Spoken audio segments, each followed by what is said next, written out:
Happy Monday. It's Motivation Monday. Let's start off with our daily pledge. Today is a new day. I am ready to be the best me I can be. I will listen so I can learn. I will try hard so my brain can grow. I will not give up. I can learn anything I put my mind to. So today is a new day. I don't know how your weekend was. I don't know how the rest of your week went last week, but it's an opportunity for us to get moving with our goals, get outside, get some fresh air, just soak up all that natural vitamin D and feel good. I might have got a vitamin D overload. I'm sleepy. How did you wake up feeling this morning? On a scale of 1 to 10, how is your mental health? How does this weather make you feel? Does it make you feel better? Does it reduce your symptoms? Maybe it makes you feel a little bit more anxious. Some people start to experience some seasonal affective disorder even in the spring and summer months. And so something to be mindful of, and the more important for you to get out your coping skill toolbox and your tool bag and keep working on the things that are important to you to keep you well. Just as a reminder, and I'll try to remind you all week, this weekend is daylight savings time, so we get to spring ahead. How exciting. Do not forget to spring ahead Saturday night when you go to bed, set your clocks ahead. So today is Motivation Monday, but I wanted to change it up a little bit. And what are the things that ruin our motivation? And we're going to talk about feeling stressed out and burned out. I was actually listening to a pretty great radio station story the other day about how people are getting tired. So we're almost a year into the pandemic, right? They were talking about how this week, a year ago, was our last normal week before everything started to transpire. And many folks are getting kind of tired. We're wore out. And maybe it's just the change of the seasons. Maybe you have something going on in your personal life. But I wanted to talk about burnout and being stressed out and what we can do to help ourselves, because those are the things that deplete our motivation. Those are the things that make our mood poor. We start to feel like we just want to shut down. We struggle to get out of bed. We just have too many things on our plate, and everything starts to fall apart around us. And so look at this poor girl. These are some signs of burnout. Now, maybe I can honestly say that we've talked about this even around here as staff. People are getting tired and a little bit wore out, and so we need to take good care of ourselves. But here's some signs and symptoms. Headache and muscle tension. If you notice that you're having more and more headaches and you're just feeling more and more tense, this is a sign of being burnt out. Are you having trouble sleeping? Are you feeling overwhelmed, frustrated, and unfulfilled? If you're feeling empty but overwhelmed, you're burnt out. The difference between stressed out and burned out is when you're stressed out, although you're overwhelmed, you can still see light at the end of the tunnel. You can start to see that there are solutions, you just got to get there. When you are burnt out, you are helpless, you are hopeless. You feel run down and tired, and you don't think that there's anything beyond that point. So that's the difference between being burnt out and stressed out, okay? Do you find yourself having the Sunday night blues before work? Do you have a sense of empathy or apathy and over complaining? Are you just feeling like a negative Nelly? Are you just feeling like nothing is right? You're complaining. Nothing's good.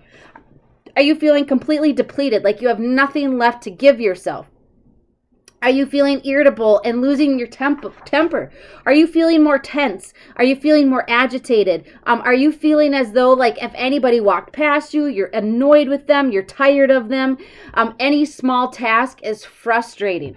How about this? Stress makes you sick. Okay, look at this poor girl. Stress makes you sick. It causes sleeping problems, muscle tension, which would have to do with, like, if you start to feel tense in your shoulders, and more headaches. If you find yourself doing more of this throughout the day, it's muscle tension. Are you having chest pains, especially if you're experiencing more anxiety or panic?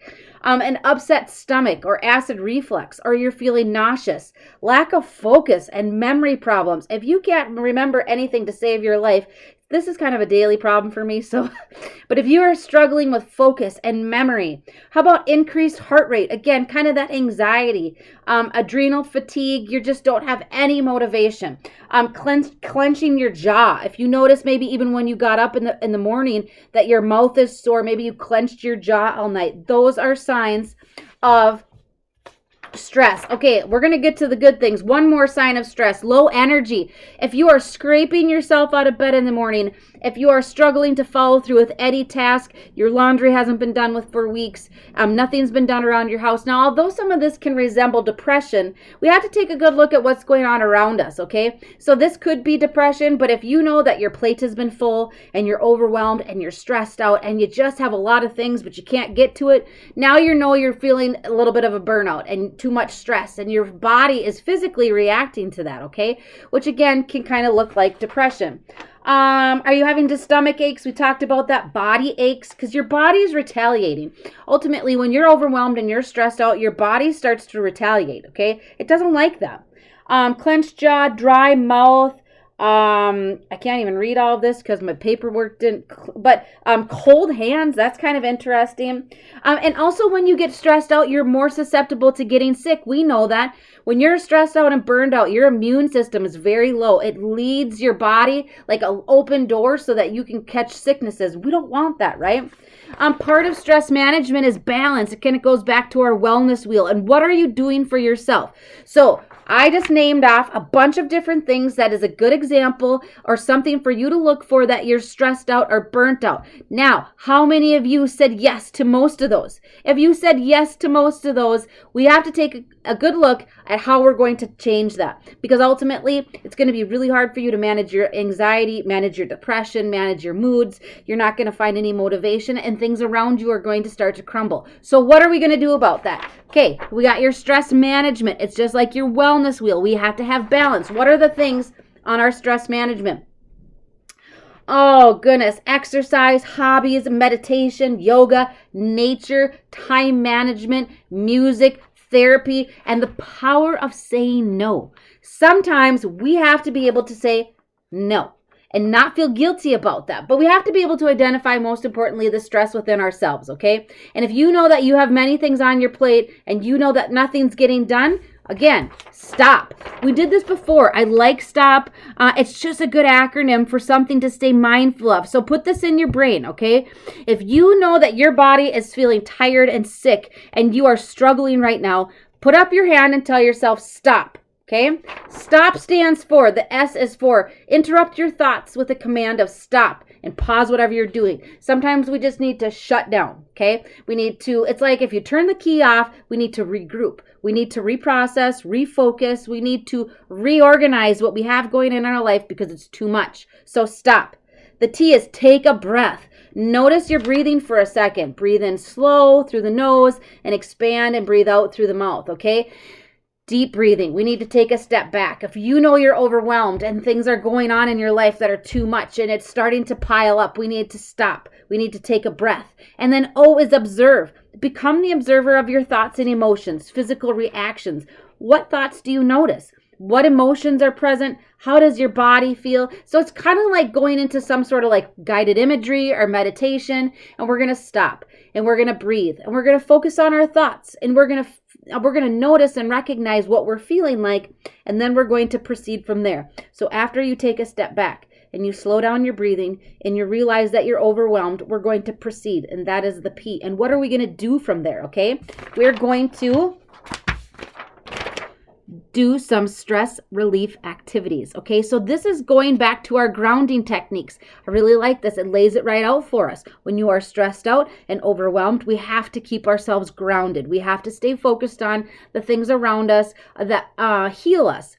You know, kind of fill in the gaps, help us feel like we're in control. Well, one of the most important things, let's start with vision, okay? So how are we going to visually keep ourselves grounded and reduce our stress? Read a book, watch your favorite film, engage in some visual senses like painting, photography, allow yourself to daydream for 10 minutes, use visualization. Maybe you're going to look at pictures, maybe you're going to go for a walk and you're going to notice all the birds on the trees. These are all ways to reduce your stress, to help you unwind and to feel better. And then look at some memories, some pictures that you might have if you have a scrapbook, things like that. Again, that's just going to be a good way for you to just regroup, unwind, and let things go. Smells, burning some aromatherapy oils, enjoy some scented candles, do some baking. My girls made some cookies yesterday. It smelled amazing. Yes, diamond painting, knitting, all of those things that make you feel good. They're visually appealing to you. They're relaxing. Enjoy outdoor smells. Go outside. Notice the fresh air. It kind of smells like spring these last couple of days. Fresh brewed coffee. I don't know about you guys, but sometimes my favorite part of having coffee in the morning is the smell of coffee. What are you going to do for touch? And we're going to exercise. We're going to squeeze a stress ball. You can make these at home really easily. We made them at my mom's house. You got the little balloons. I think there's like some flour in there, maybe some water. I don't know how she makes it like that, but you can make your own stress balls with them. You don't have to go buy them. They're cheap. They're easy. My kids use them, and they're just, again, it's grounding. It's your touching. It's your senses. It's just keeping everything and relaxing you all at the same time. Again, baking, playing music, having a massage if you can afford it. Save your money to go get a massage, and doing some yoga. Something with your mouth and voices and sounds. You're going to sing. You're going to laugh. You're going to have a chat with somebody. You're going to use deep breathing exercises, positive affirmations. What about sound? We're going to sit outside and enjoy the sounds, play your favorite music, listen to some waterfalls, motivational recordings, listen to the radio, whatever gets you going. So we're going to stay grounded, okay? Plant your feet on the ground. But most importantly, when you're stressed out and burnt out and you're overwhelmed and you have no motivation, you have to delegate. You have to take a look at your list, and you might have to start to get rid of some things that just aren't necessarily important. Start going through everything in chronological order. What is important to me now? What can I change? What is unnecessary, okay? And so also, like I just said a little bit ago, you have to be able to say no. I know that we all want to help each other and maybe we want to keep busy and things like that, but we have to be able to say no. We have to have time management. We have to prioritize, okay? Here's some more self-care ideas when you are stressed out so that you can find your motivation and you can feel better and we can get ourselves through these times. We have to reduce that stress. Again, hold up your circle. Self-care. If we can't take care of ourselves, it's going to be really hard to really focus on or take care of anything else around us, like our mental health, finding our motivation, people, anything like that. So enjoying a cup of tea or coffee, music, exercising in a fun way, getting creative, spending 10 minutes on a hobby or finding a new hobby. Go to bed early. I should have done that last night. Enjoy a meal that you really like. Get like your favorite meal out. Whatever, if it's not healthy for you, just enjoy something that makes you feel good. Obviously pay attention to not drinking alcohol is not going to help you. Switch off social media. Put your phone down. That causes a lot of stress and anxiety that we aren't even aware of. Put your phone down. Call a friend. Go for a swim, I guess, if you can. It's not really swimming season, but maybe you're close to a pool somewhere. Enjoy the sun. This is what I did yesterday. I sat in my lawn chair and I closed my eyes and I just soaked up all that natural sunlight. Yes, it might make you a little bit tired the next day, but our bodies just aren't used to that fresh air, so we better keep getting outside. Enjoy the birds chirping. They are so beautiful in the morning. When you're getting ready in the morning or you're getting up, open your window. It might be a little bit chilly, but that's okay. Listen to those birds. They're so happy. That should make you feel full inside, kind of lift your spirits and get you motivated. Meditation, the power of getting out your daily devotions, light a candle, snuggle with your favorite blanket, take a nap, get some flowers, things like that. I like that. The very last one, say no. All right, so your goal for today is to figure out, write some things down. How are you feeling? Let's do like some inventory. Are we stressed out? Are we burnt out? I gave you the signs and symptoms. Now take a good look at yourself. I want you to check yourself over. How are you feeling? If you notice that you've been feeling a little bit more agitated lately and you're really just kind of on the brink of losing your marbles, now is the time to start focusing on the things that you can do to help yourself. Not only is it going to help your stress, but it's also going to help your mental health. Reduce your anxiety, sleep better, make sure you're getting your 3 meals a day in, go for a walk, drink your water. We need to keep ourselves well. So there's lots of things in our balance of our self-care wheel, just like in our stress management wheel. Where did my wheel go? There it is. Okay? So make sure that you're taking the very best care of yourself. Monitor yourself. Use your coping skills. Remember to stop. Take a deep breath, prioritize, say no, use time management, but really try to enjoy the day. So as much as we're working on reducing our stress and taking good care of ourselves, my hope for you is for the next couple of days that you get outside. Go outside, sit outside all day long, turn on the radio, and just soak up as much sunlight as you can, because ultimately these are the days that are going to refresh us, because it's peaceful, it's calming, and it's a really great grounding technique. Get your radio out, go outside, drink your water, do all that good stuff. So happy Monday. We will see you tomorrow. Enjoy the rest of your day.